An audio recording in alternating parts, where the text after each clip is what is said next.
Bugungi kunda ilm-fan taraqqiyoti imkonsizlik chegarasini buzib o'tmoqda. Ayniqsa turli sabablar bilan tana a'zolaridan mahrum bo'lgan insonlar uchun zamonaviy protez ortopediya mahsulotlari yaratilmoqda. Ular miyadan keladigan impulslar orqali boshqarilib, harakatlarni tabiiy tarzda amalga oshirish imkonini beradi. Protez qo'l va oyoqlar ko'plab insonlarga orzulariga yetishish, hayotda o'z o'rnini topish va armon chegarasini yengib o'tishga yordam bermoqda. Bionik qo'l bu shunchaki moslama emas, balki insonga yangidan orzu qilish, mehnat faoliyatiga kirishish imkonini beradi. Shu tufayli ham hatto butun dunyo bo'yicha ham bunday qo'llarning narxi arzon turmaydi. Endilikda esa O'zbekistondagi muhtoj fuqarolarga 40 million so'mdan 80 million so'mgacha qismi davlat tomonidan qoplab berilgan holda taqdim etiladi. Chunki bunday qo'llar O'zbekistonda ishlab chiqarilmoqda. 2025 yilning 19 mart kuni Prezident Shavkat Mirziyoyev kichik va o'rta biznes vakillari bilan uchrashuv o'tkazdi. Uchrashuvda tadbirkorlikni qo'llab-quvvatlash, ishlab chiqarishni kengaytirish, yangi texnologiyalarni joriy etish va aholi bandligini oshirish kabi qator masalalar muhokama qilindi. Tadbirda tadbirkor Mustafa Mingboyev ham ishtirok etib, nogironligi bo'lgan shaxslar uchun zamonaviy protez ortopediya mahsulotlarini mahalliy sharoitda ishlab chiqarish taklifini bildirdi. U o'z nutqida yurtimizda sifatli va innovatsion bionik protezlarga ehtiyoj yuqori ekanini, ularni mahalliylashtirish orqali narxni kamaytirish va ko'proq insonlarga yordam berish mumkinligini ta'kidladi. Oradan ko'p o'tmay tadbirkor tomonidan bionik protezlar ishlab chiqarish yo'lga qo'yildi. Yangi ishlab chiqarish loyihasi zamonaviy texnologiyalarga asoslangan bo'lib, inson harakatini aniq sezuvchi va qulay boshqariladigan protezlar tayyorlash imkonini berdi. So'zga chiqib, shu yurtimizga bionik protezlarni ishlab chiqarish, tatbiq qilishni taklifini berdi va prezidentimiz qo'llab-quvvatladi. Va shu bergan taklifim bo'yicha o'sha so'zimning ustidan chiqib, ana ijtimoiy himoya milliy agentligi bilan birgalikda prezidentimiz topshiriqlari bilan bionik protezlarni texnik xarakteristikalarni, xususiyatlarini ishlab chiqdik va buni bo'yicha bazaga kiritdik. Va yurtimizdagi ijtimoiy himoyaga muhtoj o'sha fuqarolarimizga bionik protez qo'llarini to'liq subsidiya ajratilib, to'liq xarid qilish ijtimoiy himoya milliy agentligiga yuklatildi va ana ilk bionik protez qo'limizni ishlab chiqarib, patentimizga muvaffaqiyatli topshirdik. O'zbekistonda bionik protez qo'l, ya'ni bunday texnologik protez qo'l ilk marta ishlab chiqarilishi bo'ldi. Chunki bunday mahsulot chet elda mavjud edi, rivojlanib kelyapti. Bu yangi texnologiya va hali ham rivojlanishda davom etyapti. Bu texnologiyani to'laqonli, ya'ni chuqurlashgan holatda O'zbekistonda ilk marta ishlab chiqarildi. Bu bionik protezlar ustida 2017-yildan beri ishlab kelaman, rivojlantirib, bir necha xil modellar ustida ishlaganmiz va ancha testlardan o'tkazganmiz. Bionik protezlar hozirgi kunda Amerika Qo'shma Shtatlari, Germaniya, Yaponiya, Xitoy va Buyuk Britaniya kabi davlatlarda ishlab chiqarilmoqda. Ushbu mamlakatlar yuqori texnologiya va robototexnika sohasida yetakchi hisoblanadi. Dunyo bo'ylab amputatsiyani boshidan kechirgan insonlar soni ortib borayotgani sababli bionik protezlarga ehtiyoj yuqori. Ayniqsa yo'l transport hodisalari va qandli diabet kabi kasalliklar talabni oshirmoqda. Bionik protezlar zamonaviy sensor va elektron boshqaruv tizimlari bilan jihozlangani uchun oddiy protezlarga nisbatan anchayin qimmat turadi. Narxlar odatda bir necha ming dollardan boshlanib, 10 minglab dollargacha yetishi mumkin. Mamlakatimizda esa imkoniyati cheklangan fuqarolarni qo'llab-quvvatlash borasidagi islohotlar izchillik bilan davom etmoqda. Bu borada qabul qilingan me'yoriy hujjatlar nafaqat qog'ozda, balki amalda ham inson taqdirini yuksaltirishga xizmat qilayotgani e'tiborga molik. Birinchi ishimiz tizimni raqamlashtirish. Sababi oldin odam faktorlari bo'lgan, oylab, yillab kerak bo'lsa murojaat qilish imkoniyati bo'lmagan. Bugungi kunda inson markazlarimizda 209 ta tumanda inson markazlarimiz tashkil etilgan va joylarda 9000 ga yaqin ijtimoiy xodimlarni mavjudligi va protez reabilitatsiyaning vositalari bilan ta'minlab, to ehtiyoj yaratib, to fuqaro qo'liga olguncha bo'lgan hamma jarayon to'liq raqamlashtirilganini inobatga olib, fuqarolar hozir nima deydi, belgilangan vaqtda va belgilangan o'sha o'zini murojaat qilgan kundan boshlab qonunchiligida belgilangan muddatlarda olish imkoniyati yaratildi. Fuqarolar mazkur protez va reabilitatsiya vositalarini olish uchun tibbiy ijtimoiy ekspert komissiyalari bor. Haqiqatdan ularga tovarlarning klassifikator turi bor. Bugungi kunda bizning perichinda 112 turdagi klassifikator bor. Haqiqatdan u fuqaroni kasallik holatidan kelib chiqib qaysi tovar mumkinligini ular belgilab beradi. Bu ham hammasi to'liq raqamlashtirilgan. Agar olaylik mana biyanik qo'l protezi misolida olsak, bugungi kunda respublika bo'yicha 2000 ga yaqin amputatsiyalarimiz bor qo'l protezlari bo'yicha, lekin shu davrgacha biz voucher, elektron voucher orqali kosmetik qo'l protezlarni beryapmiz. Uni ham sifatsiz emas, ular ham 7 million, 8 milliondan 15 milliongacha zamonaviy yengil kosmetik protezlarni beryapmiz. Ayrim fuqarolar bor, unaqangi zamonaviy elektron biyanik protezlarni ishlata olmaydi. Ularga o'sha kosmetik qulay va o'sha kosmetiklarni ishlatib beradi. Ayrim fuqarolar bor, amputatsiya bo'lgan, qo'liga kosmetik ham hech narsa qilishni xohlamaydi. Uni xohishi unga shunday yurish holati ma'qul. Lekin ularning huquqlari bor. Ularga avtomat xohlaydimi, xohlamaydimi voucher chiqarib beramiz. Endi u voucherni rad qilish o'zlarining xohishi bilan bo'ladi. Biz fuqarolarga mana biyanik protez 25-yil qo'shilgan bo'lsa, voucherda ichida o'sha tovarlarni turi bo'yicha ularga chiqarib beramiz. Fuqarolarni o'zi tanlaydi, kosmetik kerakmi yo biyanik tarzdagi zamonaviy protez kerakmi. Avtomat ehtiyoj yaratiladi va fuqaroga SMS xabarnoma ketadi.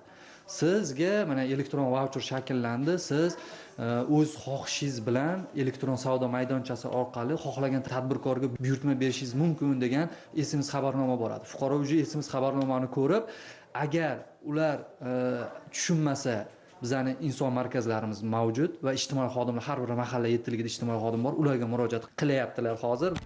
Endi ehtiyojmand fuqarolar biyanik qo'l protezlari, bolalar uchun funksional kreslo aravachalar, elektron skuterlar, maxsus matras va funksional kravatlar, tibbiy tuvaklar, ko'taruvchi kreslo aravachalar, bolalar uchun maxsus yurish moslamalari kabi zamonaviy vositalar bilan ta'minlanmoqda. Bu nafaqat texnik yangilanish, balki insonning hayot sifatiga bo'lgan munosabat o'zgarishining ifodasidir. Ayniqsa, biyanik qo'l protezlari masalasi alohida e'tiborga molik. Bugungi kunda ushbu turdagi protezlarning 15 ta klassifikator turlari yelka, bilak, tirsak, kaft qismi uchun rasman ro'yxatga kiritilgan bo'lib, ularning davlat tomonidan qoplab beriladigan narxi 40,5 million so'mdan 85,6 million so'mgacha etib belgilangan. Bu raqamlar ortida katta g'amxo'rlik va moliyaviy mas'uliyat mujassam. 3 yil oldin ishlab chiqarishdagi baxtsiz hodisa tufayli bitta qo'lidan ajralgan Gulchehra ana shu biyanik protez qo'lning ilk sohibasi. Yordamchi qo'l ekan, xudo xolasa ishlataman. Hayotga qaytdim. Umidlarim katta. Kelajakda ishga kirmoqchiman. Toshkent viloyati Quyuchirchiq tumani inson markazidagi ijtimoiy himoya markazi agentligi menga katta yordam berdi. Davlatimiz tomonidan voucher ajratib berildi. Muskuldan kelgan impulslarni qabul qiladi. Bu yerda sensor qo'yilgan. Sensor u impulslarni chastotasini qabul qilib mikrokontrollerga yuboradi. U yozgan algoritmimiz asosida qo'yilgan har bitta barmoq uchun bittadan motor qo'yilgan. Va o'sha motorlarga kerakli buyruqni berib, barmoqlar harakatlanadi. Hozir bu yerda bitta funksiya yoqqanmiz, birinchi marta ishlatishlari, asosiy ushlash funksiyasi. Buni o'rganganlardan keyin keyingi etaplarga o'tiladi. Va bu tezlashtiriladi, qo'shimcha funksiyalar qo'shiladi. Yengil, mustahkam, uzoq ishlaydigan qilib berdik. To'g'ri, ya'ni bu texnologiya, texnika o'rganish kerak. Bunga ma'lum bir vaqt ketadi, sabr ketadi. Buni ishlab chiqarishga ham oddiy protezdan ko'ra anchagina uzoq vaqt ketadi, chunki individual qilinadi.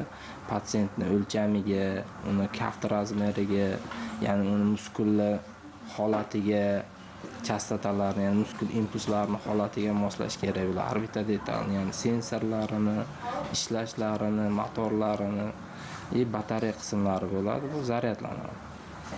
Kun davomida ishlatishga yetadi, kechga yechib, zaryadga qo'yib, yana ertasi kuni ishlatishga davom etishadi. Barmoqlaringiz his qilar ekansiz. U bordek bo'lar ekan, gohida kaftingiz qichib qoladi, gohida barmoqlaringiz og'riydi, uyushadi, shunaqa holatlar ham bo'ladi. Hozir o'sha xuddi mana shu yo'qotgan narsam qaytib kelgandek, men shuni his qildim hozir. Prezidentimizga katta rahmat.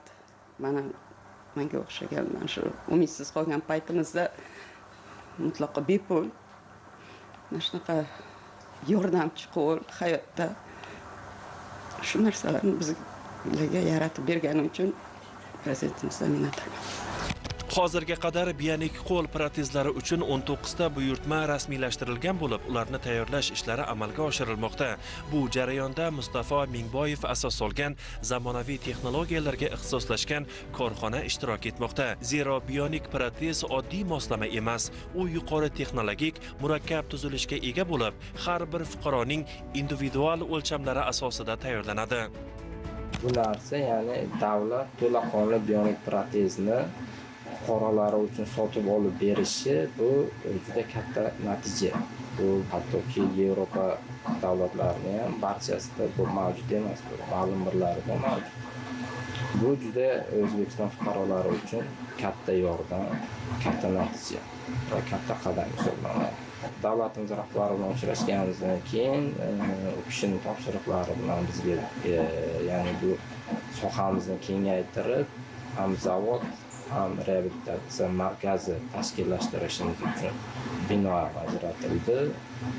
Ya'ni uni ma'lum 10 yil muddatga tannarxga sotib olamiz. Uni o'zi shartnomalar qilib oldik. Va xolasa endi bu faoliyatimizni kengaytirib, ham mutaxassislar ham o'rgatib, zavod darajasiga chiqamiz. Dunyoda bu bionik protez juda qimmat turadi. Ya'ni Yevropadan hisoblasak, Yevropaga 20 000 euro minimal narxda bo'ladi. 20 mingdan boshlanadi. Rossiyada 15 000 dollar, Xitoyda ham 15 000 dollar.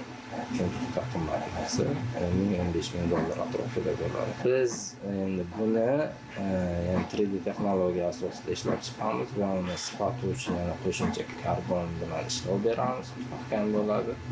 Va juda ko'p narsalarni biz o'zimiz ishlab chiqaramiz. Ya'ni detallarni chuqurlashtirilgan degani, uni mato qismini, batareyalarni, sensorlarini hammasi o'zimizning.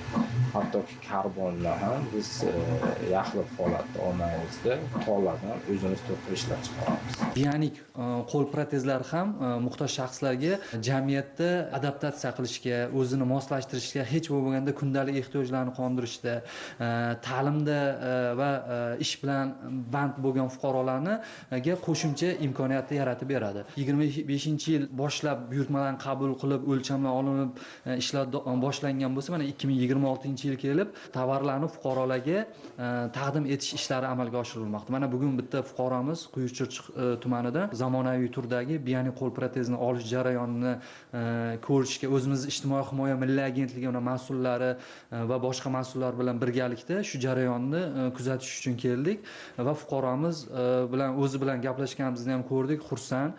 Va zamonaviy 50 millionga yaqin protezni olib oddiy ketish emas, ular o'zlarini mana xohishi bor hayotda olib turib yo'q amputatsiya qo'lini o'rnini bosuvchi bionik protezni olganida endi bizani o'sha Quyuchirchiq tuman inson markaziga murojaat qilishi, ishlash xohishi borligi va o'ziga o'zi ishlash orqali oilasiga daromad olib kirishi bo'yicha fikrlarni aytib berdi.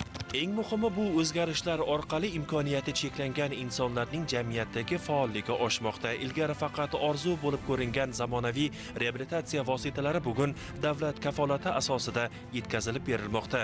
Bu esa ijtimoiy adolat tamoyilining amaldagi ifodasidir. Inson qadrini ulug'lash shior emas, aniq raqamlar, qarorlar va amaliy ishlar bilan tasdiqlanadigan siyosatdir. Muhtoj fuqarolarni zamonaviy protez ortopediya mahsulotlari bilan ta'minlash bo'yicha olib borilayotgan ishlar esa ana shu siyosatning yorqin namunasidir.